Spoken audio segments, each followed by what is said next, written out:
Sepertinya tidak ada waktu di alam semesta, dan matahari, bulan, dan tahun tampaknya menjadi definisi waktu untuk semua makhluk dari semua ras. Di alam semesta ini, Qin Yichen adalah satu-satunya, dan dia tidak peduli berapa tahun berlalu. Saya tidak tahu berapa lama telah berlalu, dan bahkan jika pedang Kaisar Pedang Gila tidak muncul lagi, Qin Yichen telah belajar menerimanya, dan bahkan merasa nyaman. Karena ini adalah jalan yang dia temukan sendiri, jalan yang tidak dicarinya oleh siapapun, maka dia secara alami adalah satu-satunya. Namun, Qin Yichen tiba-tiba mengangkat kepalanya dan menatap alam semesta yang tak berujung. Siapapun yang mendengar tahu, apakah jalan di depan? Alam semesta sepertinya mendengar suaranya, dan lapisan kabut muncul kembali. Kali ini, Qin Yichen melihat lapisan sosok di kabut, dan masih bertanya-tanya kapan dia akan kembali ke kampung halamannya, dan bahkan bertanya-tanya apakah dia akan tumbuh lebih tinggi tahun ini. Jadi dia memutuskan untuk membantunya secara pribadi. Ibu yang menjahit gaun. Dia melihat Qian Sui, Ziyun, Wu Ming, Xiao Luer, Yue Changhen, Feng Xiaohu yang berada di sisinya. Dia melihat Putri Wenxing, dua tetua dari dua ras manusia, dan melihat kembalinya masing-masing suku setelah pengalaman, dipenuhi dengan kepuasan. Jiang Buyong dengan air mata berkaca-kaca di matanya. Dia melihat Huasu. Dia bahkan melihat Lei Ze mengangkat kepalanya dan meraung menggelegar untuk melindungi istrinya, bergegas ke dalam kegelapan sendirian. Pemandangan ini, seperti kabut, adalah nyata. Mereka datang ke Qin Yichen dan ingin menelannya. Tampaknya semua ini membuat Qin Yichen tidak dapat menikmati kesunyian, dan itu juga hanya milik alam semesta sendiri. Namun, Qin Yichen melihat kabut yang mengalir ke wajahnya, dan kemudian di alam semesta yang menjadi miliknya sendiri. Tetapi dia hanya tersenyum tipis, berbalik tanpa ragu-ragu, dan berjalan ke dalam kabut. Jika kamu kesepian, tidak mungkin. Qin Yichen bangun perlahan, tetapi Bai Guanxing telah menemukannya tanpa mengetahui kapan, dan dia sepertinya memiliki sesuatu untuk didiskusikan. Tetapi dia hanya berdiri di luar aula dan memperhatikan pemandangan ini tanpa mengganggunya. Tidak hanya itu, Bai Guanxing memandang Qin Yichen melalui celah pintu aula, mata putih dan birunya bergetar, samar-samar bersembunyi di balik sosok ramping itu, dan melihat alam semesta yang tenang. Tuan, apakah Anda sudah memasuki jalan itu?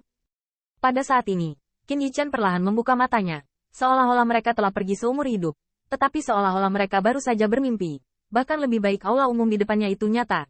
Dan alam semesta yang menjadi miliknya sekarang juga nyata. Wah, apa yang kamu lakukan barusan? Bertemu dengan tatapan curiga Wan Dao Yaohua, Qin Yichen hanya tersenyum tipis. Pencerahan. Pencerahan. Tanda seru. Wan Dao Yaohua tidak mempercayainya, dan bahkan merasa lebih meremehkan. Kamu hanya duduk di sana. Pencerahan, di mana Dao Jingmu? Kekuatan ilahimu tidak berubah. Benar. Dewa itu juga perlu berlatih. Anakmu sekarang adalah perwira tinggi, dan dia adalah seorang jenderal resmi. Ada begitu banyak harta. Cepat saring beberapa kata untuk dewa. Hei, nak, pernahkah kamu mendengar apa yang dikatakan dewa itu? Dewa itu telah menjadi lebih kuat, dan kamu tidak perlu membuat masalah. Qin Yichen tersenyum dan menggelengkan kepalanya, hanya menyisakan 3 kata. Anda tidak mengerti. Ketiga kata ini membuat Wan Dao Yaohua sangat marah. Bahkan jika dia mengabaikan dirinya sendiri, dia bahkan berani berpura-pura menjadi lebih maju. Dan Qin Yichen tidak memperhatikannya, tetapi menundukkan kepalanya dan melihat pisau di lututnya. Dia mengambil pedang ilahi ini, yang pada awalnya adalah pedang kaisar, dan merasa perlu untuk memberinya nama. Namun, saat Qin Yichen mengambil pisaunya, dia terkejut. Tepatnya, aku ditakuti oleh bunga iblis Wan Dao. Nak, apa yang ingin kamu lakukan? Melihat bunga iblis Wan Dao membuat Huarong ketakutan. Artefak kekaisaran Bihai terbang langsung ke sudut aula jenderal, menggigil. Qin Yichen tercengang. Dia melihat pisau di tangannya dan melihat ke 10.000 bunga iblis. Merasa sangat bingung. Apa yang terjadi? Kamu, bukankah kamu hanya tidak ingin memberikan harta itu kepada dewa? Adapun pisaunya. Qin Yichen mengerutkan kening. Dan setelah bertanya dengan hati-hati, dia melihat ingatan Wan Dao Yaohua yang agak terkejut saat Qin Yichen mengambil pisaunya. Dia hanya merasa bahwa yang pertama sepertinya hancur.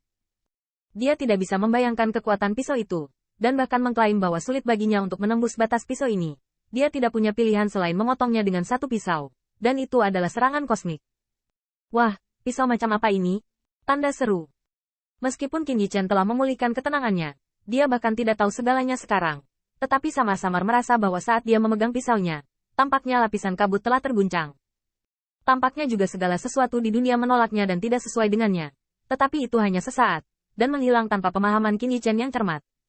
Tapi menilai dari ekspresi Wan Dao Yaohua, itu jelas bukan ilusi. Sepotong alam semesta itu, dan semua yang dia lihat di kabut, adalah apa yang pantas dia saksikan, dan apa yang pantas dia alami di jalan mencari tahu. Setelah itu, Qin Yichen mengabaikan penguntit bunga iblis Wandao yang meminta harta, tetapi menggelengkan kepalanya dan mengulangi, aku berkata, kamu tidak mengerti. Qin Yichen menatap pedang Kaisar Gila Pedang. Meskipun alam semesta miliknya menghilang, dia tidak tahu kapan dia bisa bertemu lagi, atau kapan dia bisa melangkah melalui setiap bagian dari alam semesta itu dan menguasai segalanya. Pedang ini awalnya milik Kaisar Pedang Gila, dan Qin Yichen tidak tahu namanya. Dalam legenda, Kaisar Pedang Gila tidak sengaja menyebutkannya. Yang kuat di dunia juga menyebutnya Pedang Gila. Dan sekarang, ini adalah pisau Qin Yichen. Crazy Blade Emperor menunjukkan jalannya, tetapi Qin Yichen memilih jalan ini sendiri. Dia memutuskan apakah akan melangkah ke sana atau tidak. Dia juga harus mengatasi semua rintangan dan seberapa jauh dia bisa pergi. Dan pisaunya juga harus punya nama. Mencerahkan Dao sekali, dan menjadi kosong tapi tidak kesepian. Mulai sekarang, kamu akan disebut Wukong. Wandao Yaohua mencemooh level penamaan Qin Yichen. Tetapi pada saat ini, melihat pintu istana terbuka, Bai Guanxing berjalan mendekat sambil tersenyum. Wu Dao menjadi kosong tapi tidak kesepian Wukong? Nama bagus. Qin Yichen mengangkat kepalanya dan tersenyum. Karena Bai Guanxing, secara alami, dia tidak seperti bunga iblis Wandao. Saudara Stargazer, ada apa di sini? Seperti biasa, dia menuangkan secangkir teh wangi. Tetapi Bai Guanxing tidak peduli untuk mencicipinya, dan bahkan senyumnya berangsur-angsur menghilang. Dia sangat cemas untuk waktu yang lama dan berkata, saya di sini untuk memberitahu Tuan Anda bahwa upacara pemujaan leluhur keluarga saya akan segera dimulai. Perjalanan. Qin Yichen tidak bisa menahan keterkejutan ketika dia mengatakan ini. Kembali ke klan Bais. Upacara pemujaan leluhur. Ini jelas hal yang baik. Tetapi Qin Yichen terkejut mendengar bahwa dia dapat kembali ke perlombaan. Dan mustahil bagi klan Kaisar Ke untuk mencegah Bai Guanxing menghadiri upacara pemujaan leluhur. Tetapi mengapa, ketika harus kembali ke kampung halamannya, Bai Guanxing tidak hanya gagal melihat kegembiraan, tetapi juga memiliki wajah yang sedih. Saudara Stargazer, ada apa denganmu? Tidakkah kamu ingin merindukan kampung halamanmu?